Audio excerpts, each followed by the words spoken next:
Bienvenue et bonjour à tous et à toutes. Nous sommes à nouveau, Heike et Bernard Schuller, un couple de pasteurs missionnaires en retraite. Nous célébrons un culte avec vous pour le Dieu vivant et le Seigneur Jésus-Christ.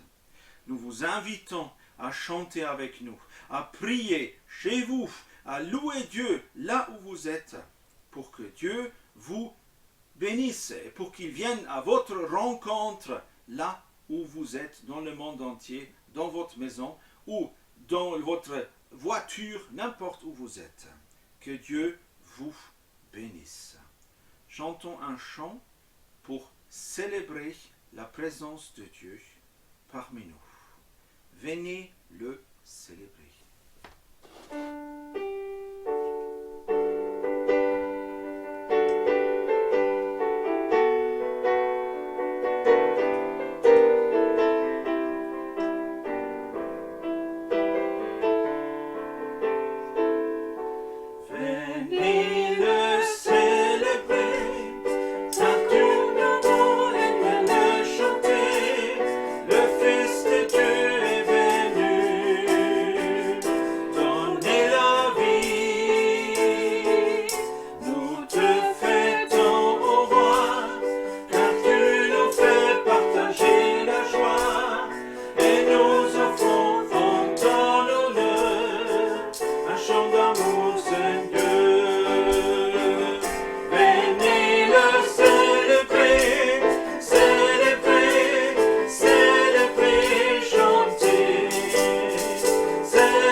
Merci Seigneur, nous voulons te célébrer car tu es présent partout où une, deux, trois personnes ouvrent le cœur pour te glorifier. Tu es présent à la maison, chez nos frères et sœurs, chez ceux et celles qui regardent cette émission. Tu es présent ici.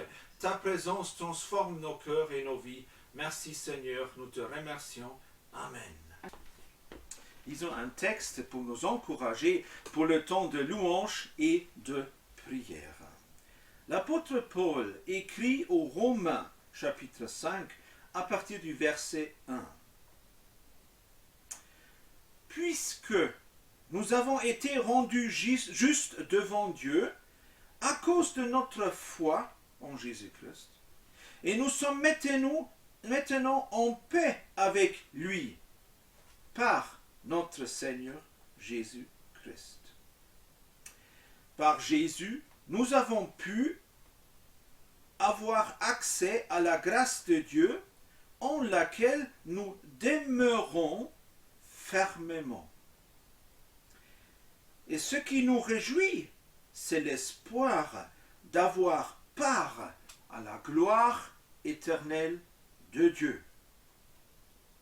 Mais bien plus encore, nous nous réjouissons même dans nos détresses ou persécutions, d'après le texte grec. Car nous savons que la persécution produit la patience. Et la patience produit la résistance face à l'épreuve. Et la résistance face à l'épreuve produit l'espérance ou la certitude. La certitude ne nous déçoit pas, car Dieu a répandu son amour dans nos cœurs par le Saint-Esprit qu'il nous a donné. Certains mots, je les ai retraduits du texte grec. Sur le texte affiché, vous allez trouver espérance.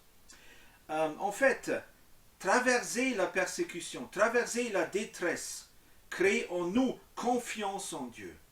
La confiance en Dieu, elle est éprouvée à nouveau et à nouveau par chaque nouvelle difficulté que nous traversons.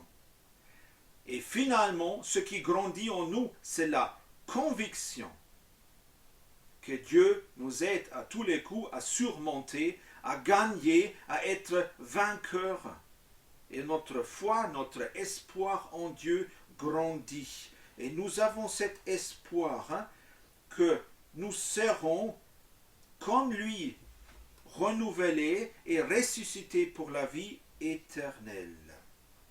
Et cette vie éternelle, nous l'aurons car nous vivons par la foi maintenant. Et le Saint-Esprit qui est versé dans nos cœurs, il nous aide à vaincre. Voilà.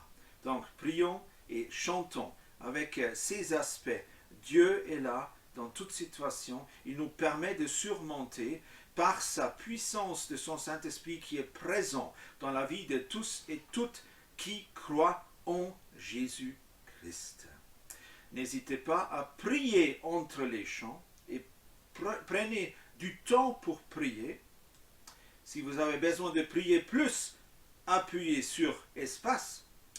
Priez, quand vous avez terminé, appuyez encore sur espace pour que ça continue, cette émission, et prenez du temps pour louer Dieu. Il vous bénira là où vous êtes.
Quitterai pas, ni tes petits doux.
Merci Seigneur, tu nous aimes, tu nous as toujours aimés et tu nous as cherchés et tu nous as tirés vers le Père, tu nous as guidés vers le Père céleste pour que nous lui donnions nos cœurs et nos vies.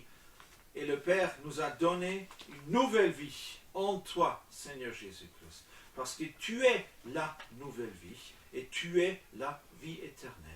Et tous ceux et toutes celles qui croient en toi ont reçu la vie éternelle. Merci Seigneur. Tu nous aimes, tu nous as toujours aimés. Nous t'aimons maintenant en retour. Nous vivons pour toi, nous te faisons confiance en toutes circonstances. Merci Seigneur. Amen. Amen.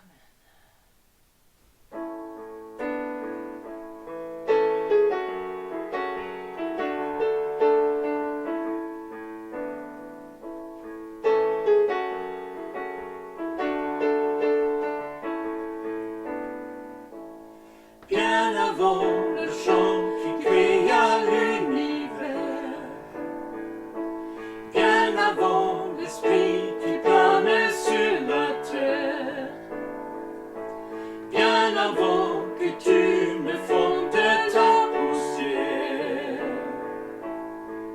tu rêvais du jour où tu pourrais m'aimer. Bien avant les premiers battements de mon cœur, bien avant que je m'éveille à ta douceur, bien avant mes doutes, mes joies et mes douleurs, tu rêvais du jour où je pourrais t'aimer. Tu rêvais du jour où je pourrais t'aimer. Abba Père, je suis à toi.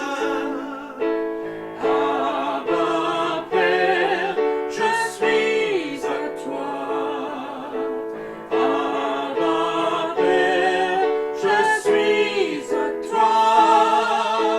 Abba Père, je suis à toi.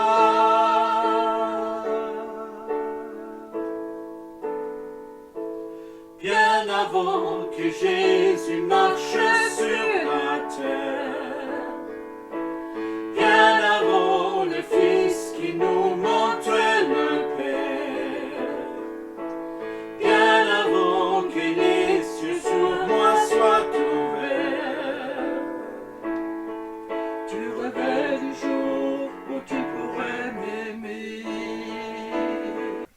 Bien avant que mon péché brise ton cœur, bien avant que coule le sang et la sueur, bien avant les clous, le froid et la douleur, tu rêvais du jour où je pourrais t'aimer. Tu rêvais du jour où je pourrais t'aimer. Abba Père, je suis à toi. Abba Père, je suis à toi. Abba Père, je suis à toi. Abba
Alléluia, Père Céleste.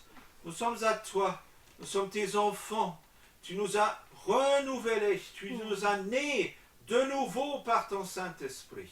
Nous sommes véritablement tes enfants. Tu es là.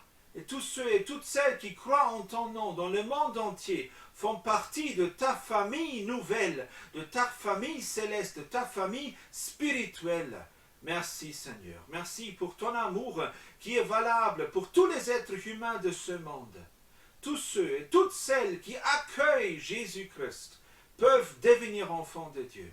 Merci Père Céleste, pour ton amour qui est éternel, qui est même valable pour ceux et celles qui sont sous la menace de guerre, pour ceux et celles qui sont chassés de leur pays et qui doivent dormir quelque part dans une cave ou dans la forêt ou n'importe où qui se cachent. Seigneur, tu les connais, tu les cherches, tu leur montres ton amour, ils peuvent crier vers toi. Et toi, tu leur donnes cette nouvelle vie éternelle. Tu fais d'eux tes enfants de Dieu. Merci Père éternel pour ton amour qui est partout, partout, partout.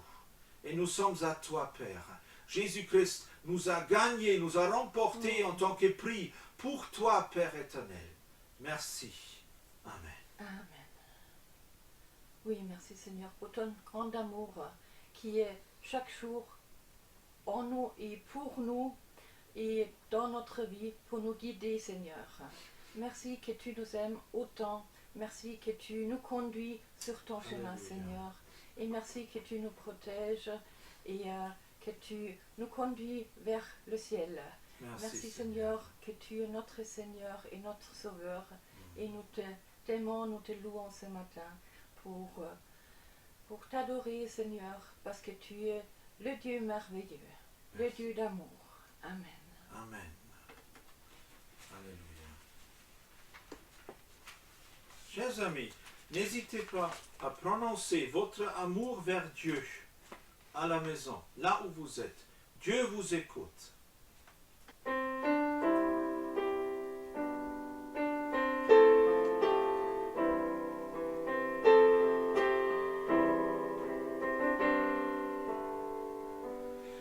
Dieu, tu es ma force, ma consolation, le nom devant mes pas. Sois voix à triompher de l'ouragan, remporter le combat. Tu m'offres chaque jour ton infaillible amour, toi qui as fixé le cours des étoiles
tu es notre espoir jusqu'à la vie éternelle.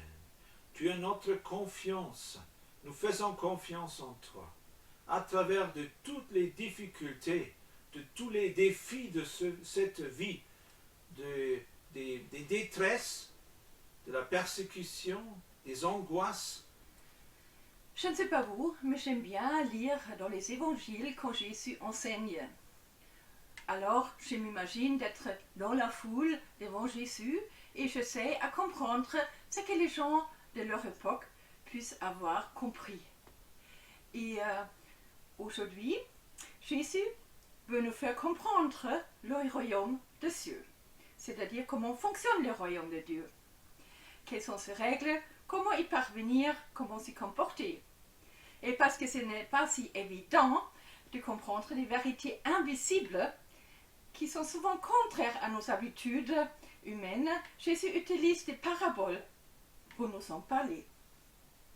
Les paraboles, ce sont des petites histoires qui parlent par symbole et par comparaison. Regardons un de ces paraboles très courts. Nous trouvons en Matthieu, chapitre 13, les versets 44. Le royaume des cieux ressemblait à un trésor caché dans un champ. Un homme découvre ce trésor et le cache à nouveau. Il est si heureux qu'il va vendre tout ce qu'il possède et revient acheter ce champ. Alors cette parabole nous parle d'un homme qui trouve un trésor caché dans un champ. Aujourd'hui, il s'agirait peut-être d'un trésor archéologique qu'un ouvrier en BTP trouve en remuant la terre pour un projet de bâtiment. Mais, parce que le terrain ne l'appartient pas, il fait tout pour recacher le trésor. Puis il va acheter ce terrain pour avoir accès légal à ce trésor. Pour pouvoir acheter le terrain, il a dû vendre tout ce qu'il a eu, tout ce qu'il possède. Mais il a pu le faire sans problème, parce qu'il savait que le trésor, une fois à lui, apportera beaucoup plus de prospérité qu'il a eu avant. C'est la parabole laquelle Jésus a racontée. Maintenant, regardons ce qui signifie cette parabole. Quelle vérité veut-il transmettre par cette histoire? Regardons déjà ce qu'est le trésor caché. Il y a deux passages bibliques qui nous allument ce qui signifie cette comparaison. Nous trouvons en Proverbes, chapitre 2, les versets 2 à 5. Écoute les leçons de la sagesse et force-toi de les comprendre. À l'intelligence, demande son aide. Appelle la raison à ton secours. Cherche-les comme de l'argent, comme un trésor caché. Alors, tu découvriras comment respecter l'autorité du Seigneur. Tu réussiras à connaître Dieu. Dans ce passage de Proverbes, nous sommes encouragés de chercher la sagesse divine comme un trésor caché et nous trouverons, et quand nous le trouverons, comment respecter l'autorité du Seigneur et la connaissance de Dieu. C'est-à-dire, ce trésor caché symbolise Dieu lui-même, le connaître et savoir vivre sous son règne. Regardons aussi dans la lettre des Colossiens, chapitre 2, les versets 2 à 3. Je désire que leur cœur soit rempli de courage, alors les Colossiens, qu'ils soient unis dans l'amour et enrichis de toute la certitude qui donne une vraie intelligence. Ils pourront connaître ainsi le secret de Dieu, c'est-à-dire le Christ lui-même. En lui se trouvent cachés tous les trésors de la sagesse et de la connaissance divine. Paul est ici pour les églises de Laodicée et de Colosse par la prière, que les chrétiens soient remplis d'amour et de compréhension, non l'intelligence du monde, mais l'intelligence qui vient par la foi. Ainsi, ils peuvent comprendre que Christ est le secret de Dieu, et c'est en Christ que nous trouvons les trésors cachés de la sagesse et de la connaissance divine. C'est-à-dire, le trésor caché, c'est Jésus lui-même qui nous donnera accès de connaître son Père céleste et avec cela la sagesse nécessaire de mener notre vie selon la volonté de Dieu. Alors, nous avons vu le trésor caché. Maintenant, regardons la deuxième comparaison de la parabole. L'homme qui a vendu tout pour acheter le terrain avec le trésor caché. Est-ce que cela veut dire que nous devrons tous vendre nos possessions et vivre comme des pauvres pour avoir accès à ce trésor caché? Il y a plein de chrétiens qui disent tout de suite « Mais non, ce n'est pas la signification de la parabole. » Êtes-vous sûr? Regardons encore un passage biblique. Matthieu 19, les versets 16 à 23. Alors un homme s'approcha de lui et lui dit « Maître, que dois-je faire de bon pour avoir la vie éternelle ?» « Pourquoi m'interroges-tu sur ce qui est bon ?» lui répondit Jésus. « Un seul est bon. Si tu veux entrer dans la vie, applique les commandements. »« Lesquels ?» demanda l'homme. « Eh bien, répondit Jésus, tu ne commettras pas de meurtre, tu ne commettras pas d'adultère, tu ne commettras pas de vol. Tu ne porteras pas de faux témoignages, honore ton père et ta mère, et tu aimeras ton prochain comme toi-même. » Tout cela, lui dit le jeune homme, je l'ai appliqué. Que me manque-t-il encore? Jésus lui répondit, si tu veux être parfait, va vendre tes biens, distribue les produits de la vente aux pauvres, et tu auras un trésor dans le ciel. Puis viens et suis-moi. Quand il entendit cela, le jeune homme s'en alla tout triste, car il était très riche. Alors Jésus dit à ses disciples, vraiment je vous l'assure, il est difficile à un riche d'entrer dans le royaume des cieux. Ici, nous rencontrons un jeune homme qui vient demander à Jésus comment être sauvé. Jésus lui donne le conseil de suivre la loi de Moïse, mais le jeune homme n'était pas content avec cette réponse. Dans son cœur, il y avait un manque, malgré sa religiosité, et il ouvre son cœur à Jésus de façon de lui poser la question de ce qu'il manque. Et Jésus met les doigts sur ce qui empêchait ce jeune homme de trouver l'accès au royaume de Dieu. Il était riche. Et ses richesses étaient plus importantes pour lui que toute autre chose. Quand Jésus lui dit de tout vendre pour avoir un trésor dans les ciels, il savait tout de suite que cette condition était trop pour lui. Il partait attristé parce qu'il savait que ce manque dans son cœur ne sera jamais rempli. Parce que finalement ses richesses étaient plus importantes pour lui que vivre éternellement. Et Jésus dit aux disciples que c'est difficile pour les personnes riches d'entrer dans le royaume de Dieu. Pourquoi? Parce que pour entrer dans le royaume de Dieu, il ne doit pas être quelque chose plus important dans notre vie que le royaume de Dieu, c'est-à-dire vivre éternellement. Jésus nous explique aussi que ni nos relations les plus proches, ni nos possessions, ni même notre vie physique doit être plus important pour nous que le royaume de Dieu. Regardons en Luc chapitre 14, les versets 25 à 27 et 33. Comme de grandes foules accompagnaient Jésus, il se retourna vers ceux qui le suivaient et leur dit, « Si quelqu'un vient à moi et n'est pas prêt à renoncer son père, sa mère, sa femme, ses enfants, ses frères, ses sœurs, et même sa propre vie, il ne peut être mon disciple. Celui qui ne porte pas sa croix et qui ne me suit pas ne peut être mon disciple. Il en est de même pour vous. Celui qui n'est pas prêt à abandonner tout ce qu'il possède ne peut pas être mon disciple. » Connaître Dieu personnellement, recevoir une nouvelle vie en notre intérieur, recevoir le Saint-Esprit en nous, avoir le pardon de Dieu par la foi en Jésus et avoir l'assurance de la vie éternelle, tout cela est leur trésor qui a une valeur beaucoup plus grande pour toute autre chose dans notre vie, même plus grande que tout ce qu'on pourrait abandonner dans ce monde. Ceux dont le cœur est dirigé vers les richesses, être riche pour eux, être vraiment la chose la plus importante dans la vie. Ils doivent abandonner cette volonté de devenir riches pour suivre Jésus-Christ. Et cela peut être le chemin à suivre de se débarrasser de ses possessions, non au point pour devenir un SDF, mais au point où il fait assez mal pour tuer ses crevissons pour les richesses. nous les autres, qui ne sont déjà pas riches pour commencer, il faut quand même chercher nos cœurs. Si nos désirs pour les prospérités de ce monde nous n'empêchent pas de suivre Jésus-Christ de tout cœur.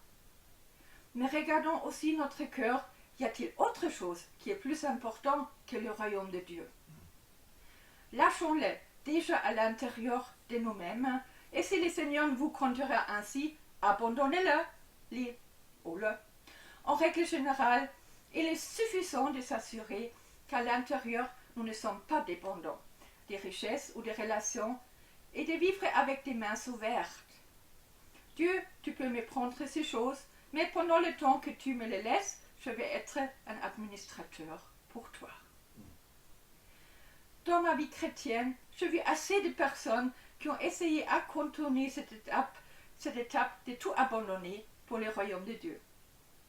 Il y avait quelque chose, quelqu'un dans leur vie qui était plus important que Jésus. La conséquence était que leur vie chrétienne manquait de joie, d'intensité, d'amour, de feu. Après une période prolongée, ils devenaient secs, infructueux, tièdes, et là où l'autre a abandonné la foi entièrement. C'est le risque. Revenons à la parabole du début. Le royaume des cieux ressemble à un trésor caché dans un champ. Un homme découvre ce trésor et le cache de nouveau. Il est si heureux qu'il va vendre tout ce qu'il possède et revient acheter ce champ. Maintenant, nous comprenons que ce trésor caché est Jésus-Christ lui-même, et avec lui la connaissance de Dieu le Père et la sagesse de savoir vivre selon la volonté de Dieu. Nous avons aussi compris que cet homme a bien fait de vendre ce qu'il possédait pour acquérir quelque chose qui a beaucoup plus de valeur que des possessions terrestres. Le royaume de Dieu et ainsi la vie éternelle. Et c'est le moment quand nous devons nous poser la question. Avons-nous déjà trouvé ce trésor caché? Sommes-nous entrés dans le royaume de Dieu et marchons-nous sur le chemin vers le ciel? Si la réponse est oui, réjouissez-vous. Si la réponse est non, maintenant et tout de suite est le moment pour donner votre vie, votre cœur au Seigneur Jésus-Christ et lui demander pardon pour tout ce que vous avez fait. Demandez-lui de devenir votre sauveur et votre Seigneur pour l'éternité. Et vous trouverez un trésor plus grand que vous pourriez vous imaginer. Ne retenez rien. Soyez sûr que dans votre cœur, il n'y a rien qui vous empêche de suivre Jésus-Christ. Et si vous découvrez qu'il y a quelque chose, demandez pardon à Jésus et demandez son aide et sa sagesse comment agir pour changer votre attitude. Vous savez ce que c'est un réveil? Les réveils historiques, c'était des événements où les chrétiens, plusieurs chrétiens ensemble, de toute façon, venaient ensemble et ils ont découvert que leur vie n'était pas en ligne avec l'évangile, c'est-à-dire qu'ils avaient des péchés cachés, qu'ils avaient aussi des choses qui étaient plus importantes que le royaume de Dieu dans leur cœur. Et ils se sont mis devant Dieu, ils ont demandé pardon, ils ont changé leur vie pour que Jésus-Christ et son royaume soient au premier lieu dans leur vie. Et ce qui s'est passé, c'est que Dieu a répondu dans sa grâce pour ne pas seulement les pardonner et aider à changer leur vie, mais de les remplir avec de la joie, de produire des miracles et surtout de les faire capables de témoigner partout où ils vont. Et ce témoignage, il était puissant.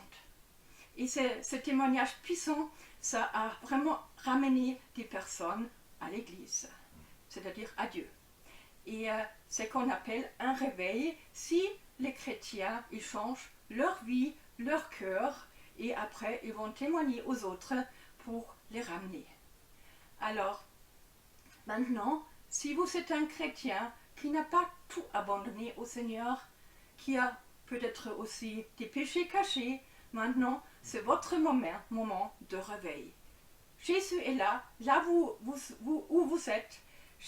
Dieu est là, où vous êtes, et il vous écoute.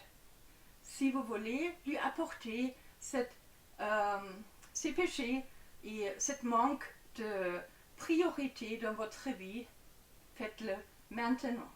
Ne laissez pas passer du temps. Mettez votre vidéo sur pause maintenant et donnez tout ce qu'il y a dans votre vie qui bloque Dieu dans votre vie au Seigneur maintenant, et il va répondre dans une manière que vous connaissez le trésor caché. Que le Seigneur vous bénisse. Nous chantons maintenant en réponse à la prédication, le chant « Ce qui m'était cher ». Et là aussi, vous avez l'occasion de chercher vos cœurs et donner tout ce qui n'est pas en règle avec Dieu à lui. Voilà, chantons.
Seigneur, nous t'aimons, tu es notre joie, notre trésor, tu es tout pour nous.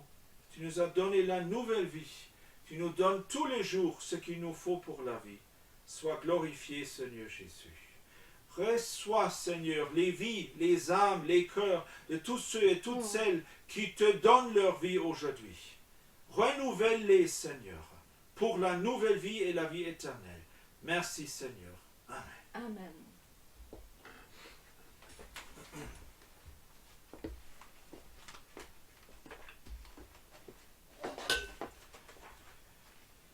Merci, Heike, pour ce message super important.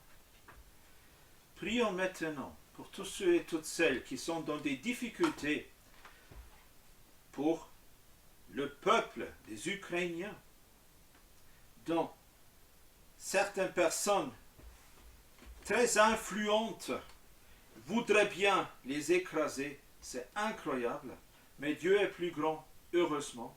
Et tous ceux et toutes celles qui croient en Jésus-Christ vont survivre ou ils iront à la vie éternelle. Et la vie éternelle est beaucoup plus importante que toute chose sur cette terre. Prions pour ceux et celles parmi nous, parmi vous, que vous connaissez, qui ont des difficultés. Pour vous-même, si vous avez des défis dans vos vies, Dieu est plus grand que tout défi, que toute difficulté. Voilà. Quelques versets pour cela.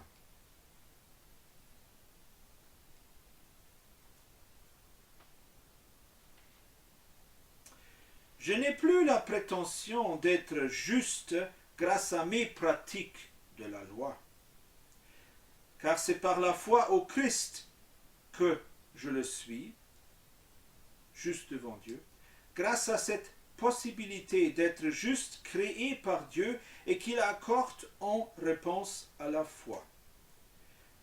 Et maintenant, tout ce que je désire, c'est de connaître le Christ et sa puissance et sa résurrection à la vie éternelle, mais aussi d'avoir part à ses souffrances ici-bas sur la terre et d'être rendu semblable à lui et par la mort, mais aussi par l'espoir que je serai relevé d'entre les morts comme lui pour vivre éternellement avec lui. L'apôtre Paul, il avait ce désir de devenir comme Jésus, malgré les défis. Et parfois, ce sont sûrement les défis dans la vie, les souffrances dans la vie, soit des maladies, soit des difficultés, soit que l'on est chassé d'une entreprise, parce que les gens sont méchants. Ça nous fait très mal. Mais c'est grâce à ça, ou en traversant ce temps, que Dieu nous forme à nouveau et nous transforme et nous purifie pour que nous soyons à sa gloire. Et pour que notre foi soit plus grande qu'avant, en lui. Faisons confiance en lui. Il nous guide jusqu'à la vie éternelle. Prions pour ceux qui sont dans les difficultés. Merci Seigneur Jésus-Christ. Toi, tu es venu sur ce monde, non pas pour être dans la gloire, non pas pour gouverner et pour chasser les gens qui sont contre la vérité. Non, pas encore. Tu es venu la première fois pour devenir serviteur. Et toi aussi, tu as été chassé d'un village à l'autre. Toi aussi, tu as été flagellé. Tu as été même crucifié. Tu as souffert. Les gens, les uns ont lancé des pierres, des cailloux derrière toi. Mais les autres, ils t'ont accueilli. Et tu leur as donné la nouvelle vie. Tu leur as apporté la paix avec Dieu et la vie éternelle. Et nous aussi, nous sommes comme toi dans ce monde. Nous souffrons parce que les uns, nous souffrons parce qu'on nous chasse, on nous menace, on nous harcèle. On ne veut pas de nous dans le village, on ne veut pas de nous dans la famille, on ne veut pas de nous au poste de travail. Parfois, c'est même le partenaire qui me menace parce que j'ai accepté Jésus-Christ et l'autre ne veut pas suivre Dieu. Seigneur, nous prions pour tous ceux et toutes celles qui sont dans des difficultés, que tu les rendes forts dans la foi et dans leur âme, par ta grâce, par ta présence, par ton Saint-Esprit, qui les rend capables à surmonter ce défi. Que tu leur donnes sagesse et que tu les guides pour savoir comment agir, afin qu'au travail, ça se règle. Les gens arrêtent à menacer pour qu'ils puissent continuer à travailler, gagner leur vie, mais aussi témoigner de toi dans la vie de tous les jours. Nous te prions aussi pour ceux et celles qui sont mariés avec quelqu'un qui ne croit pas en toi, mais eux, ils croient en toi. Ou elle croit en toi, mais lui, non. Nous te prions, Seigneur, que tu les aides à rester fermes dans la foi en toi, parce que la vie éternelle est beaucoup plus importante que le conjoint. Aide-les, Seigneur, de tenir ferme en toi et de recevoir de toi tous les jours ta grâce, ta puissance, pour savoir est-ce qu'on reste ensemble avec les conjoints qui ne veulent plus, te suivre, ou est-ce qu'on prend un autre chemin, parce que te suivre, c'est plus important que toute autre chose dans la vie. Je te prie, Seigneur, pour ceux et celles qui veulent rester avec leur conjoint, et leur conjoint veut aussi rester dans le mariage avec son épouse ou son époux qui croit en toi. Je te prie, Seigneur, de les bénir, de les submerger dans ta grâce et dans ta présence, pour que le partenaire qui ne croit pas en toi soit convaincu de ta présence dans la vie de l'autre et de ta grâce, de ton amour, pour que ce partenaire a le courage de te donner la vie aussi, Seigneur. Parce que toi, tu fais tout nouvelle. Toutes choses, tu fais nouvelle. Chaque être humain qui se donne à toi, tu les renouvelles pour la vie éternelle et pour une nouvelle vie ici-bas sur ce monde. Merci, Seigneur. Et Seigneur, nous te prions de bénir nos frères et sœurs qui sont à la maison en toute situation, qu'ils soient bénis et qu'ils soient dans ta grâce et qu'ils reçoivent ta sagesse pour savoir comment agir en toutes choses afin de vaincre et de surmonter. Merci, Seigneur. Nous te prions, Seigneur, pour nos frères et sœurs en Ukraine qui souffrent parce que l'armée russe les chasse et essaie à les tuer. Seigneur, nous avons lu, nous voulons prendre part aussi de ta souffrance afin de mourir, mais aussi afin de vivre avec toi éternellement. Et beaucoup sont déjà décédés, Seigneur. Et nous savons que ceux qui croient en toi et en ton nom, tu les as ressuscités. Ils vivent avec toi éternellement. Et nous te demandons de bénir de plus en plus les Ukrainiens pour qu'ils sachent que quand ils te donnent leur vie, quand ils te confient leur vie, ils vivront éternellement avec toi. Quelle joie, quelle grâce, quelle puissance de ta nouvelle vie, Seigneur. Et les autres qui sont vivantes, Seigneur, je te prie de les bénir, de les protéger et de leur donner de plus en plus ta grâce et de les rendre forts pour servir les autres aussi, car c'est une situation incroyable. Elle est folle, cette situation là-bas en Ukraine. Seigneur, montre-leur ta puissance, protège-les, guide-les, pour qu'ils échappent à cette mort et à cette guerre, et pour qu'ils soient une aide pour les autres, qu'ils parviennent à la foi et à la foi éternelle, à la foi qui donne accès à la vie éternelle. Merci, Seigneur Jésus-Christ. Tu es plus grand que les blindés et que les avions de chasse et que des avions bombardiers. Tu es plus grand, Seigneur, que toutes les armes, que l'artillerie. Tu es plus grand, tu es plus fort. Nous te demandons de protéger et de bénir ce peuple des Ukrainiens. Merci, Seigneur Jésus-Christ.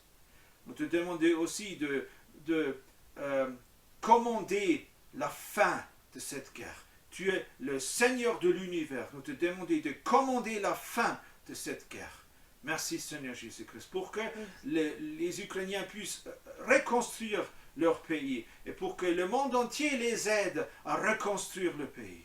Mais aussi pour que les chrétiens puissent y envoyer des collaborateurs, des missionnaires, des pasteurs, des collaborateurs bien bénévoles et bienfaisants pour aider ce peuple, Seigneur. Merci, Seigneur. Nous te faisons confiance. Tu es le Dieu de l'univers. Merci, Seigneur. Amen. Chers amis, nous sommes à la fin de notre culte. Et j'espère que vous avez été bénis. Et je suis sûr que Dieu est avec vous toute la semaine. N'hésitez pas à faire appel à lui. Et même si on prie 3 fois par jour la même chose, ça n'embête pas le Seigneur Jésus-Christ. Il est le ressuscité. Il vous répondra. Parfois, il faut prier pour la même chose pendant des mois afin que la réponse arrive dans nos vies. J'ai entendu des témoignages des mères qui ont prié pour leur fils pendant 40 ans et enfin il a accepté Jésus-Christ, il a été né de nouveau dans son cœur et il a été libéré de toutes ses difficultés. Il est devenu un homme heureux. Parfois, la prière et la réponse, ça dure. Mais restons dans la prière. Résistons contre la tentation de lâcher. Dieu nous répond et il nous écoute. Et il répond toujours. Et il va vous guider jusqu'à la fin, jusqu'au bout, comme nous aussi. Alléluia. Voilà. En tant que bénédiction, j'aimerais nous lire cette phrase ici. Que le Seigneur dirige nos cœurs et vos cœurs vers l'amour du Père céleste et vers la patience que nous donne Jésus le Christ. Et que la grâce de notre Seigneur Jésus-Christ soit avec vous et avec nous tous. Amen. Soyez bénis et à très bientôt. N'hésitez pas à nous contacter si vous voulez nous parler personnellement ou nous envoyer un sujet de prière. Nous allons prier pour vous. Bonne semaine, bon dimanche, que Dieu vous bénisse. Amen. Au revoir.